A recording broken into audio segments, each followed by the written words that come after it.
Fries queen ng Batak. French fries queen ng Batak. Oh, order tayo ng French fries kay ate. Ang pangalan mo? Ano pangalan mo ta? Amara. Amara. Pagluluto tayo ni Ate Amara ng French fries. Magkapatid kayo ni Ate Amara? Magkapatid kayo? Kaano-ano mo si Ate Amara? Pinsan. Pinsan. Magpinsan pala. Lagi ng pagkain ni Amara.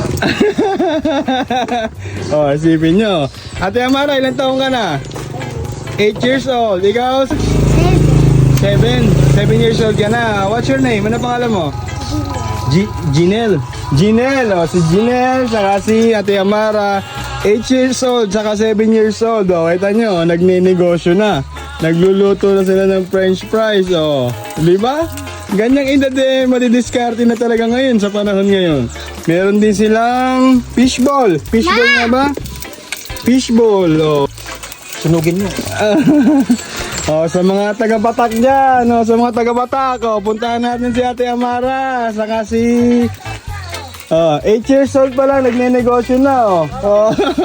Nagitinda na ng French fries. Hintayin natin maluto yung French fries ni Ate Amara.